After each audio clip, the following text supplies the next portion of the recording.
Shalom, shalom a todos.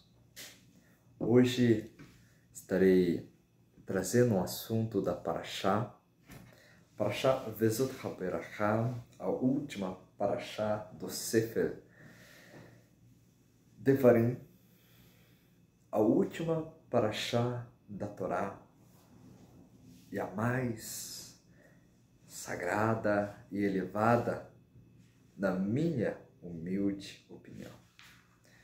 Não que as outras não são, todas são sagradas, todas são elevadas, mas existe algo em Vezut HaBerachá.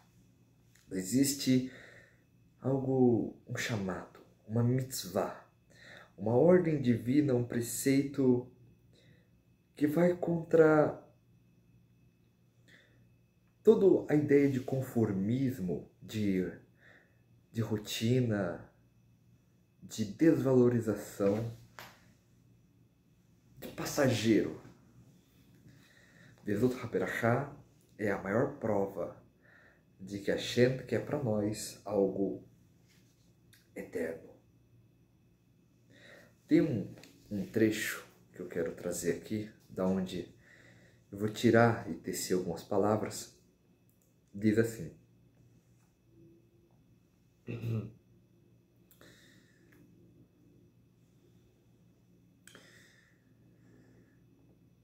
Moshe prescreveu a Torá para nós, uma herança eterna para a congregação de Yaakov. Ele foi rei em Yeshurun, quando os líderes do povo juntavam-se.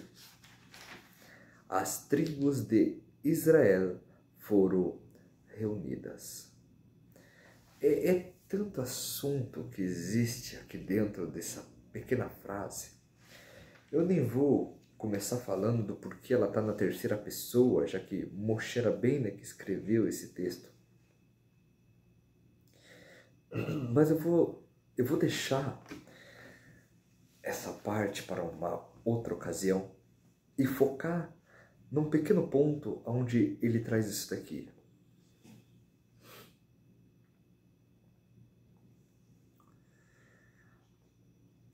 Prescreveu a Torá para nós, uma herança eterna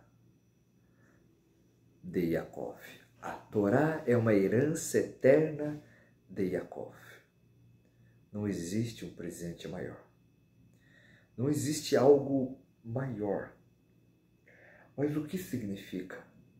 Significa que a cada Shabat que passa, a cada Yom Tov que passa, a cada ocasião, famílias, 2, 3 gerações de Rudim sentam e transmitem mensagens, histórias de que viveram, de como era o judaísmo em outro lugar, de qual era a explicação que eles receberam de algum mestre em certa ocasião, em outra, em certa época, em outra, em certos acontecimentos, e transmite aquilo para a próxima geração, e transmite de uma forma viva, ali em primeira pessoa, de um para o outro, pai para filho, avô para netos, e assim por diante, transmitindo essa sabedoria, essa herança que eles receberam na Torá, a Torá,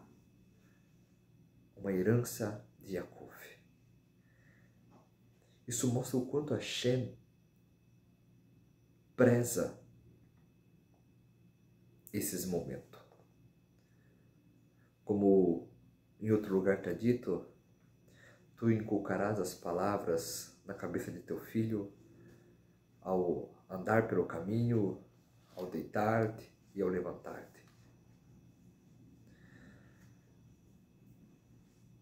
Essa questão da transmissão, dessa passagem de bastão, passagem de conhecimento, essa passagem de luz que a gente colocou ali como uma mitzvot. E isso é a herança que Yaakov recebe. Veja que não foi usada a palavra Israel, para que não se confunda. porque a certas perspectivas, Israel acaba sendo um nível de consciência, um nível de entendimento, um ato. Mas Yaakov é algo que vem do sangue, é algo que vem de um grupo, é algo que vem de um povo, é algo que vem de tribo, é algo que vem de uma coisa muito mais profunda no sentido de laço. É essa a palavra. É um laço que Hashem passa para cada geração. E a minha pergunta é, se a Torá é atual e ela é para todos, por isso que ela não foi dada na terra de Israel, e sim fora de Israel, para que todas as nações tivessem parte nisso, inclusive é falado nessa paraxá, logo no comecinho diz, esta bênção que Moshe, homem de Deus, conferiu aos israelitas justos antes da sua morte. Ele disse, Deus veio do Sinai, de Seir, lhe brilhou e fez uma aparição no Monte Paran. Seir e Paran são, na verdade, dois povos que teriam recebido ali o convite para ter a Torá antes do povo judeu. Nesse caso aqui, Seir e Paran seria os ismaelitas e os edomitas resolvendo dizer, ou se eu posso me atrever através de subir sobre os ombros dos nossos mestres, que através desse verso nós entendemos o Midrash que diz que Deus tinha anunciado a Torá para todas as 70 nações, mas elas recusaram, e dessa forma o povo judeu foi o único que aceitou. Continuando do texto aqui da Torá, das santas miríades, ele lhe trouxe o fogo de uma religião, de uma fé.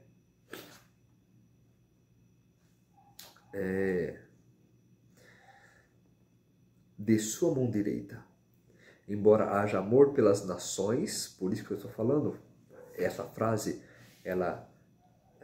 de Seir, Paran, os edomitas e os ismaelitas, eles também é uma forma de dizer que todas as outras nações estão envolvidas nessa frase de alguma forma. Amor pelas nações, todos os santos estão em tuas mãos. Ou seja, Hashem, ele convidou todos a ter essa herança, mas as pessoas, por medo de não aguentar, por medo de ter muitas mitzvot, por medo de ter uma vida regrada, por medo de, de não poder estar livre para tecer de qualquer forma a sua vida, de qualquer jeito, de não precisar se autocorrigir, se autorrefinar, se autoaprimorar, desistiram. Mas o povo judeu foi audacioso bastante para dizer, olha, nós faremos e depois ouviremos, ou seja, fala o que nós temos que fazer, nós vamos fazer, e depois nós entendemos o que significa. Nesse sentido, o povo judeu não só ganhou a Torá como herança de sangue, alguma coisa que é única ali dentro deles, mas também que a Torá ela é disseminada para todas as nações, como é dito aqui. Embora haja amor pelas nações, de todos os teus santos estão em tuas mãos. Ou seja, a Torá hoje, ela, para as nações, ela precisa estar ligada com o povo judeu. Não é à toa que existe tantos profetas que falam sobre isso. 10 homens agarrarão na hora de um judeu, na veste de um judeu, e diremos, iremos contigo, porque sabemos que a palavra de Deus sai de Sião, de Jerusalém. Ou seja, eu não vou entrar nesses detalhes, mas a questão é que as portas não estão fechadas para nós. As portas não estão lacradas para nós. E por mais que nós não cresceu, e alguns judeus também não cresceram, recebendo essa tradição, recebendo essa orientação, recebendo essa herança, perderam essa herança ao longo do caminho, como nós não recebemos essa herança ao longo do nosso caminho, Hashem nos convida, através dessa porção, a dizer, olha, você tem uma parte. Se você quiser andar no caminho de retidão, se você quiser andar no caminho de justiça, você pode ter uma parte. E a grande questão, essa é a grande questão desta passagem, é como que eu posso fazer parte de algo tão grande? Como eu posso ter uma tradição? Como eu posso ter uma passagem? Como eu posso passar a minha experiência para alguém? Quem sou eu para transmitir algo para alguém? Inclusive o Moshe escreve esse trecho justamente na terceira pessoa, para não se impor, para não mostrar a sua autoridade. Então a grande questão é como que eu, que não vi o mar abrir, eu que não vi as nuvens de glória, eu que não estava lá na construção do Mexicano, eu que não estava lá na revelação do Monte Sinai, como eu posso ser capaz de fazer parte também, de ter uma transmissão, de ter algo para entregar para a próxima geração, para as pessoas que estão na minha volta, para as pessoas que querem se chegar à Torá, para as pessoas que querem descobrir esse movimento Bnei Noah, para as pessoas que querem se conectar com o Rebbe. Como eu posso ser capaz de transmitir algo que eu venho pincelando há tão pouco tempo, que não faz parte dos meus avós, que não faz parte dos meus pais, que não faz parte de uma geração, que eu não recebi isso como herança? A Hashem me convida a ter essa herança, mas a grande questão é, como eu posso? Que tipo de comportamento eu tenho que ter para realmente ser aquele que é capaz de herdar algo tão bonito quanto o povo judeu, quanto os filhos de Jacó herdaram? Herdar a transmissão, morachá, algo que tem que ser cuidado, zelado. Não é como uma herança que pode ser interpretada de qualquer forma. Morachá, algo que é meu, mas que eu tenho que zelar para passar para o próximo e manter vivo isso. A grande resposta aqui, a palavra é amigo. Nós temos que saber tecer nossas amizades. Nós temos que saber transmitir as nossas palavras de Torá, transmitir as nossas conversas, mas com um vínculo verdadeiro. Porque hoje em dia está naquela modinha de amigos parcial. Eu tenho meu amigo da academia, aí eu tenho um amigo do trabalho, aí eu tenho o amigo da rua aqui, que é vizinho, né? Eu tenho o amigo do mercadinho, eu só vejo ele quando eu vou lá comprar pão, a gente se cumprimenta ali, ele tá no caixa, eu tô lá de cá do balcão, a gente se conversa, tal, como é que você tá, tudo bem? Às vezes falta uma piadinha e vai embora. É muito fácil a gente não se conectar de verdade com o próximo, porque assim eu não preciso ser a fonte de luz do outro. Mas a grande questão de ser a fonte de luz de alguém é que eu não tenho que obrigar alguém a fazer o que eu estou fazendo. Eu não tenho que abrir a cabeça da outra pessoa para colocar aquilo que eu estou enxergando, aquilo que eu estou vendo, a minha concepção. Não é assim que nós transmitimos as 7 leis de Noah, não é assim que nós transmitimos as palavras do Rebbe, não é assim que nós transmitimos Torá para o mundo. Não é forçando, não é pesando, não é sendo pesado, não é sendo o cara chato da conversa. Ser amigo é ser luz. Então, a grande questão é que se as pessoas não sabem mais o que é ser amigo, então vamos convidar para a ideia do que é ser luz. Se nós vamos iluminar os outros para poder fazer essa transmissão, porque essa ideia que a luz faz, ela transmite a informação do ambiente. Quando uma pessoa está perdida no escuro, eu acendo a luz para ela, eu não fiz ela se encontrar. No momento que a luz tocou no ambiente, transmitiu a informação do ambiente para ela, ela encontrou, ela se encontrou. Se ela estava procurando alguma coisa, ela encontra o objeto. A luz, automaticamente, ela não impõe a sua vontade, as suas restrições, as suas regras para o próximo. Ela simplesmente ajuda o próximo a ver o que ele precisa. Ela simplesmente está lá para refletir aquilo que deve ser refletido, seja as cores, seja as texturas, seja o que for. Então nós temos que ser como a lua, que ela está sempre ali para refletir uma outra coisa. Refletir o quê?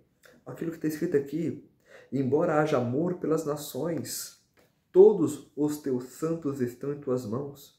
Ou seja, nós temos que refletir aquilo que o povo judeu tem de melhor, que é a Torá. Refletir o que os Hassidins têm de melhor, que é Hassidut. Refletir a grandeza, a paixão pela Torá, a paixão pelas mitzvot, mas sem pesar, sem tentar encontrar o caminho do outro, sem tentar encontrar o objetivo do outro, sem tentar dizer aonde está as soluções do problema do outro. Acender a luz é isso. Isso é ser um amigo. É estar lá. Quando o grupo precisa ir em algum lugar, é todos ir e pronto. Não é a questão de como está a minha vida. É a questão do que eu quero transmitir para o ano que vem. É a questão do que eu quero transmitir para aqueles que vão vir depois de mim, seja meus herdeiros, seja meus alunos, seja quem for. É a questão daquilo que eu quero transmitir para o mundo, com os meus exemplos, com a minha luz. É estar junto, não importa a circunstância ou os devaneios que exista na minha própria concepção daquilo que é certo ou não é certo, daquilo que é errado ou não é errado. A questão, às vezes, não é brigar sobre o que é certo e errado, mas sim estar lá, em grupo, para transmitir alguma coisa. Se somos uma comunidade, se somos os Bnei Noah, então não existe o Bnei Noah maior e o Bnei Noah menor, o Bnei Noah mediano. Existe os Bnei Noah. Existe a comunidade. E a comunidade tinha que se ver e se integrar nessa forma, nessa configuração. Eu vou tentar esclarecer esse negócio de luz e amigos para vocês ver que a Parashá Vezut Haberachá, ela tem muito mais a dizer com essas poucas frases. Amigos. Bem, a Torá só tem uma vez que ela fala sobre amigo na Torá. É uma questão bem curta, bem sucinta, mas ela traz o assunto de amigo. Bem, quando eu falo Torá, eu estou falando de Bereshit a Devarim, né? Para quem não conhece os nomes, de Gênesis a Deuteronômio, ali na Septuaginta, né? No Humash, como a gente fala. Só existe uma vez que é trazido a terminologia amigos. Não é trazido em nenhum outro lugar. Eu vou mostrar aqui para vocês um momento interessantíssimo que resolveu aparecer essa passagem. E ela muda completamente a visão da gente sobre o que é amigos e o que é a comunidade como um todo, como nós deveríamos estar realizando as nossas tarefas para sermos aqueles que vão poder deixar um legado, deixar uma herança, deixar uma mensagem de Torá, deixar algo para esse mundo, algo perpétuo.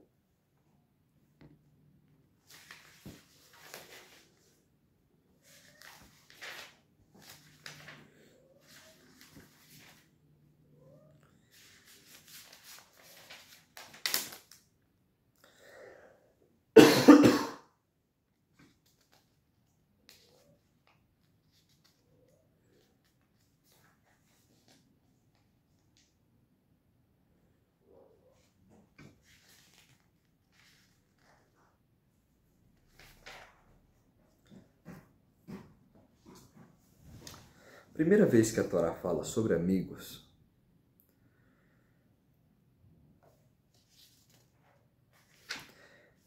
foi em Bereshit, Parashá Vayishev. A passagem de Yehudá e Tamar. O texto fica no capítulo 38. Eu vou começar a leitura aqui no verso 15, para ficar mais sucinto, mais claro. Diz assim: Yehudá a viu como ela cobriu a sua face. Ele achou que era uma prostituta. Ele voltou-se para ela na estrada, não percebendo que era sua própria nora. Tu, aí, ele disse, deixa estar contigo. O que tu me darás se tu vieres para mim? Eu te enviarei cabrito do meu rebanho. Mas tu deve me dar algo como garantia até que tu os envie. O que tu desejas como garantia? O teu sinete, teu manto, teu bordão em tua mão? Ela respondeu. E ele deu e veio para ela, engravidando-a. Ela ergueu-se e foi embora, tirando o seu véu e colocando de novo os seus trajes de viúva. E Judá enviou, aqui que está o segredo, e Judá enviou o cabrito com seu amigo Adulamita, com a finalidade de retornar a garantia da mulher, mas o seu amigo não pôde encontrá-la. Vocês vê a primeira e a única vez que a Torá vem trazer a história sobre amigo. É numa passagem tão, assim, complexa, tão complicada, é tão difícil. Tem que narrar muita coisa, colocar midrash para explicar isso nos detalhes. Eu não vou entrar nesses assuntos agora, porque o foco aqui é uma pessoa que aparentemente só apareceu uma vez na Torá. Um único momento, mas ele é chamado de amigo. Engraçado que ele não pergunta se Rodá está certo, se Rodá está errado, se o que ele fez foi, sabe, pisar no abacate. Amiga para essas coisas. Onde é que eu tenho que ir? Onde eu tenho que levar esse trem? Que tipo de casa é essa? Que tipo de bifurcação é essa? Me passa o endereço, não precisa de Waze. É só se me explicar aqui, aponta o dedo que eu vou para lá. É sem pergunta, é estar lá, é estar junto, é estar em comunhão. Isso deixa legado, isso deixa um marco, está aqui na Torá. Um marco de uma pessoa que aparentemente não acrescenta nada no resto de todas as passagens da Torá, mas ele está aqui sendo homenageado como amigo de um tzadikim, porque ele não pergunta se ele está certo, se ele está errado, se não sei o quê. Ele fala, gente, eu vou lá. Mas se eu for lá, e se eu for lá e de repente eu vacilar também? E se eu pisar no abacate também? Acho melhor não ir nessa não. Ele é amigo. Amigo é para essas coisas, não é para fazer pergunta, não é para fazer crítica, não é para fazer teoria, não é para ficar competindo quem é melhor, quem é maior, é para agregar, é para estar junto. Vamos cumprir mitzvot, vamos cumprir mitzvot, e vamos rezar, vamos rezar. É o livro do Salmo inteiro, é o livro do Salmo inteiro, não tem problema. É assim que é as coisas. Você fazer entrega para deixar um marco, para deixar alguma coisa para os próximos que vão vir depois de você, ter algo para eles herdar. E quando é o contrário? Quando é o contrário, a Hashem diz assim, livro de Iov no Taná, capítulo 42.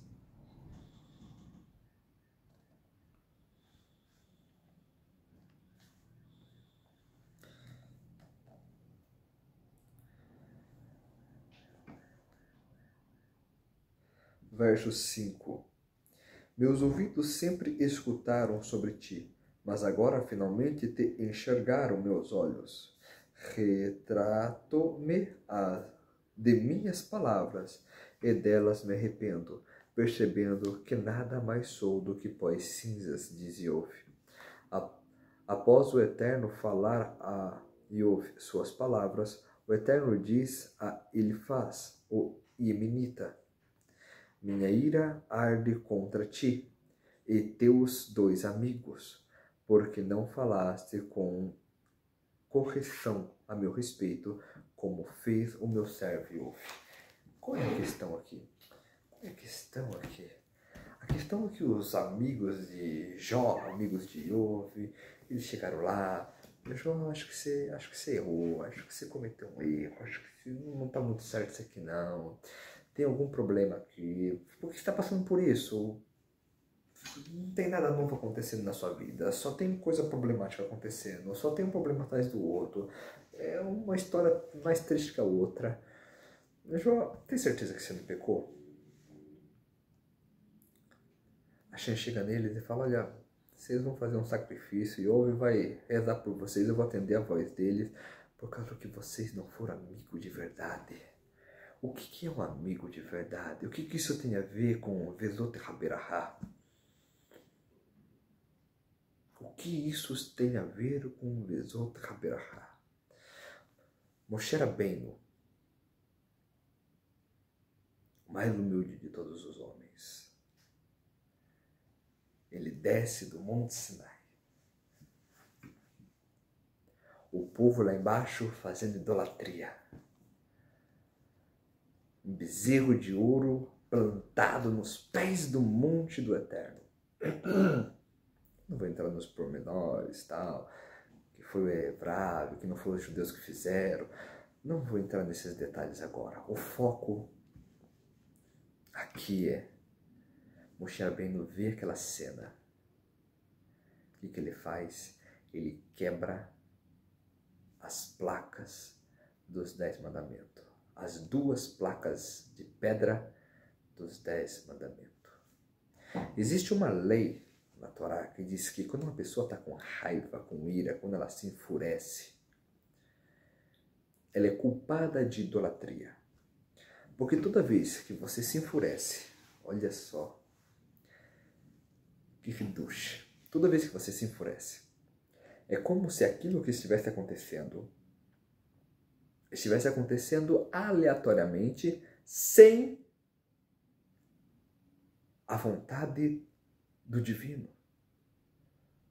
Como se uma outra força estivesse exercendo influência sobre aquilo, para que aquilo estivesse exercendo aquela ação na realidade. Então não importa a circunstância, quando uma pessoa se enfurece, quando ela se irrita, ela está fazendo idolatria. Moshe Rabbeinu vê o povo dele fazendo idolatria. O que ele faz? Ele pega as tábuas, se enfurece e quebra elas. Ele faz idolatria junto com eles. Moshe Rabbeinu faz idolatria junto com eles. Você sabe o que significa esse amigo? Quando Moshe Rabbeinu foi escolhido, Midrash conta que ele saiu atrás de uma única ovelhinha, correndo atrás dela e tal, perdida, aquelas ovelhinhas doidas. Ele foi, trouxe ela. A gente falou: olha, se ele se preocupa ao ponto de se cansar tanto por causa de uma só ovelha, o que ele não fará por causa de uma só pessoa do meu povo? E essas palavras foram postas à prova depois. Quando a gente chega para Moshe Rabbeinu e fala: eu vou exterminar todo esse povo, um povo de pecadores, ele fala o seguinte: olha, se você for exterminar esse povo, risca o meu nome do teu livro, porque eu não vou continuar essa missão. Esse é o legado que a Parashá Vezot Haberahá ela deixa para nós.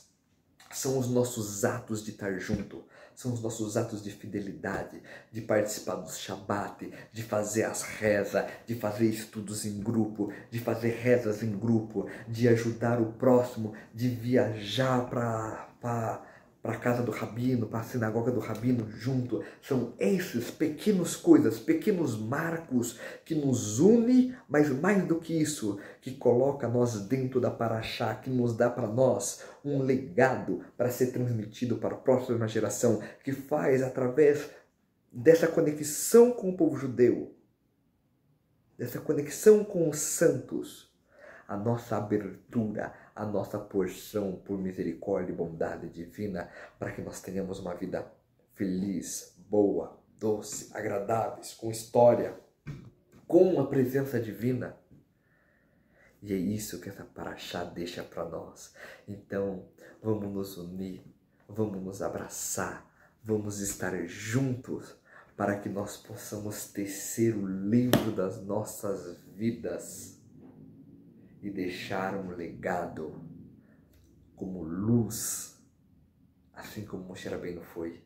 Moshe Rabbeinu, ele não obrigou o povo a ser algo que o povo não era, mas ele iluminou o caminho para que o povo pudesse encontrar os seus próprios erros e crescer. É isso que a luz faz.